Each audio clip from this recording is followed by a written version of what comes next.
नमस्कार। अमेरिका के अंदर हुआ 9/11 का वो अटैक जिसे आप सब लोग जानते होंगे।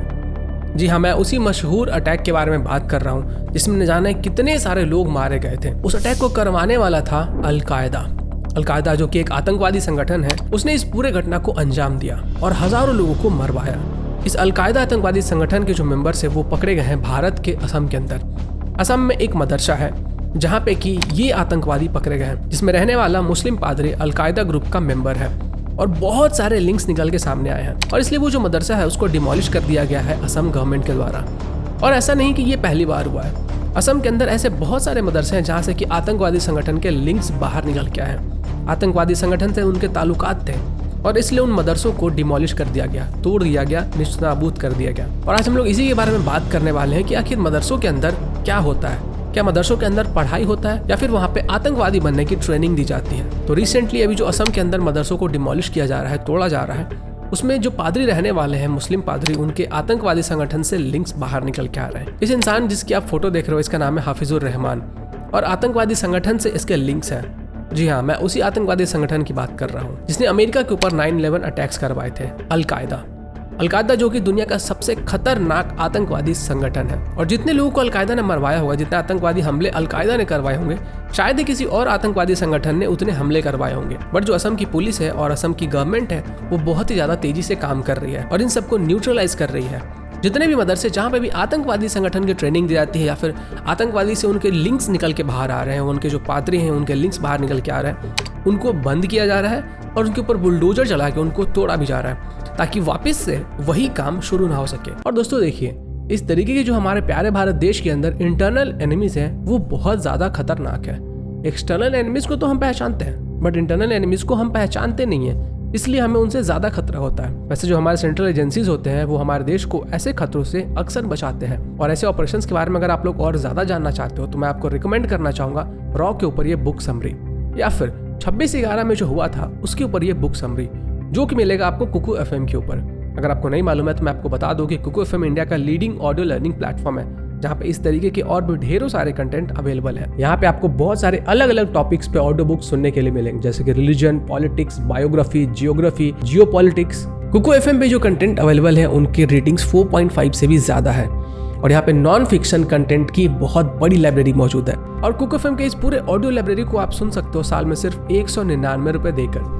वैसे तो कुकू FM का जो ईयरली चार्ज है वो 399 रुपीज़ है, लेकिन अगर आप लोग मेरा कूपन कोड EN50 यूज करते हो तो आपको 50% का इंस्टेंट डिस्काउंट मिलेगा और आपको पे करने होंगे सिर्फ 199 रुपए। आपको सिर्फ इतना करना है कि इस वीडियो के डिस्क्रिप्शन में जाइए, वहाँ पे आपको एक लिंक मिलेगा, उस पर क्लिक करके साइन अप कीजिए और मेरा कूपन कोड EN50 यूज कीजिए। अब दोस्तों देखिए, बहुत सारे ऐसे मैं आपके सामने न्यूज आर्टिकल शेयर करने वाला हूँ जिसके बाद आपको ये समझ में आ जाएगा कि जो मदरसा होता है उनमें पढ़ाई होता है या फिर वहाँ पे आतंकवादी बनने की ट्रेनिंग दी जाती है। लास्ट ईयर जो बिहार का एक मदरसा था वहाँ पे ब्लास्ट हुआ था और उस ब्लास्ट के कारण जो पूरा का पूरा मदरसा था उसकी जो छत थी वो टूट कर नीचे गिर गई और उसमें जो मौजूद लोग थे वो भी मर गए। उसका रीजन ये था कि उस मदरसा के अंदर बॉम्ब बनाया जा रहा था। जी हाँ, वही बॉम्ब जिससे लोगों को मारा जाता है, जिससे आतंकवादी लोग आतंक फैलाते हैं। और उस बॉम्ब को बनाने के दौरान ही उसमें ब्लास्ट हो जाता है जिसके कारण वो जो पूरा मदरसा का ढांचा होता है वो नीचे गिर जाता है और जो बॉम्ब बनाने वाले लोग होते हैं वो वहीं पे मर जाते हैं। जो ट्रेनिंग होती है, जो सामान उनके पास पहुंचाए जाते हैं वो उनको पहुंचाए जाते हैं आतंकवादी संगठन से और बहुत सारे जो इस्लामिक ग्रुप होते हैं वहां से पहुंचाए जाते हैं। अब इस तरीके के और भी बहुत सारे इंसिडेंट्स हैं जो एक ही करके मैं आपके साथ शेयर करता हूँ। जैसे 2019 की बात है, 2019 में झारखंड के एक मदरसे में एक आतंकवादी को पकड़ा गया था और वो जो आतंकवादी था वो एक मदरसे के अंदर छिपा हुआ था और ये सिर्फ एक आतंकवादी नहीं था, ये लोगों को आतंकवादी बनाता भी था।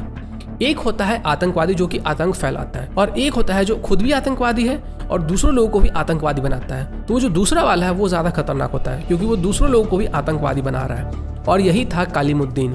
ये झारखंड के एक मदरसे में छिपा हुआ था और वहीं से जो झारखंड का ATS है, एंटी टेररिज्म स्क्वाड, उन्होंने इसे गिरफ्तार किया। अब यहाँ पे सोचने वाली बात यह है कि जब ये आतंकवादी उस मदरसे में छिपा हुआ था तब वहाँ के लोगों ने पुलिस को इन्फॉर्म क्यों नहीं किया।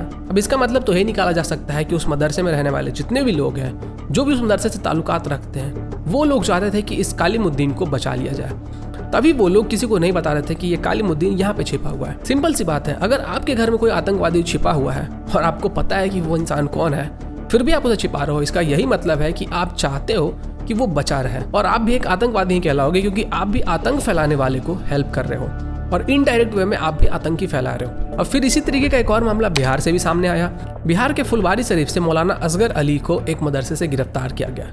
वो भी मदरसे के अंदर ही छिपा हुआ था और ये जो असगर अली था ये लोगों को बंदूक चलाने की ट्रेनिंग देता था और इसके जो कनेक्शंस थे वो पीएफआई से थे। भी जो पीएफआई है इसके बारे में मैं आप सबको अक्सर बताते रहता हूँ। पीएफआई यानी कि पॉपुलर फ्रंट ऑफ इंडिया, जो कि एक इस्लामिक ग्रुप के नाम पे हमारे देश के अंदर लफ्ज़ जिहाद फैलाता है। दूसरा, ये हमारे देश के अंदर रेडिकलाइजेशन फैलाता है। हमारे देश के अंदर जो आतंकवादी हैं उनको शरण देता है, जो आतंकवादी हैं उनकी हेल्प करता है, जो आतंकवादी है जिनको पकड़ लिया जाता है पुलिस के द्वारा, एंटी टेररिज्म स्क्वाड के द्वारा, उनके लिए ये वकालत करवाता है। मतलब इन शॉर्ट, इन नटसेल अगर आपको बताया जाए तो ये आतंकवादियों की हेल्प करवाता है। और ये जो पीएफआई है इनका ये मोटिव है कि इस पूरे भारत देश को आने वाले 5 से 10 सालों में इस्लामिक बनाना है। मतलब जितने भी लोग हमारे भारत देश के अंदर हैं, किसी भी धर्म के हो, उन सब को इस्लाम में कन्वर्ट कर देना है, चाहे उनकी मर्जी से या उनकी मर्जी के बिना। यानी कि जो कश्मीर के अंदर हुआ था, जिस तरीके से जो हिंदू होते हैं कश्मीर के, उनको मारा गया, पीटा गया, जो लोग कन्वर्ट हो गए वो बच गए, जो लोग कन्वर्ट नहीं हुए या तो उनको मार दिया गया या तो उनको वहाँ से भगा दिया गया। और ये जो सेम विजन है वही पीएफआई का भी है। और इसके लिए जो बहुत सारे डॉक्यूमेंट्स होते हैं वो लीक हुए थे। पीएफआई के जो सीक्रेट डॉक्यूमेंट्स थे पिछले महीने ही लीक हुए थे। आई एम श्योर आपने वो वीडियो जरूर देखा होगा जिसमें मैंने पीएफआई के उस मिशन के बारे में बताया था। अब इस न्यूज़ आर्टिकल के ऊपर आते हैं। इस न्यूज़ आर्टिकल में आप पढ़ सकते हो कि जो केरला के गवर्नर हैं उन्होंने कहा था कि ये जो ब्लास्फेमी हो रही है, ये जो हमारे देश के अंदर वायलेंस हो रहा है, लोगों को मारा जा रहा है, काटा जा रहा है, सर तन से जुदा के नारे लगाए जा रहे हैं, ये लोगों को सिखाया जा रहा है मदरसा के अंदर। और ये जो मदरसा है वही रिस्पॉन्सिबल है ये सब वायलेंस के लिए। आपको याद होगा कि उदयपुर के अंदर जिस तरीके से कन्हैयालाल जी की हत्या की गई थी, निर्मम तरीके से हत्या की गई थी और उसकी वीडियोग्राफी भी की गई थी। आईएसआईएस के स्टाइल में कन्हैयालाल जी की हत्या की गई और उसकी वीडियो रिकॉर्डिंग भी की गई और फिर इंटरनेट के ऊपर वायरल करके ये भी कहा गया कि कन्हैयालाल को हम लोगों ने मार दिया। तो ऐसे काम कोई नॉर्मल इंसान नहीं कर सकता है। आप नहीं कर सकते हो, मैं नहीं कर सकता हूँ। अगर आपको कह दिया जाए कि आप एक चिकन को काट दो तो आप एक चिकन को भी नहीं काट पाओगे। वो किसी जीव की हत्या कर ही नहीं पाएगा, क्योंकि उसके लिए उसे ट्रेनिंग नहीं दी गई है। वो उस चीज़ को देखने का आदी नहीं है, उसे आदत नहीं है। और एक इंसान को काटने की बात तो बहुत दूर की बात है, और वो भी लाइव वीडियो रिकॉर्ड करके। काटने के बाद वो बड़े आराम से खुशी खुशी कह रहा है कि मैंने काट दिया, अब बाकी लोगों की बारी है। तो ऐसे लोगों के पीछे बहुत ज़्यादा लंबी ट्रेनिंग होती है और जो ट्रेनिंग देने वाले लोग होते हैं वो लोग इनसे कई ज़्यादा कट्टर होते हैं, वो लोग इनसे भी कई ज़्यादा बेरहम होते हैं और इन सभी चीज़ों के लिए मदरसा ही जिम्मेवार है। तो ये बताया था केरला के गवर्नर है। अगर किसी स्टेट का गवर्नर ये सब बातें कह रहा है तो इसका ये मतलब निकलता है कि ये मुद्दा बहुत ही गंभीर है। कुछ और भी आतंकवादी संगठन है जैसे कि जैश ए मोहम्मद, तारीक तालिबान।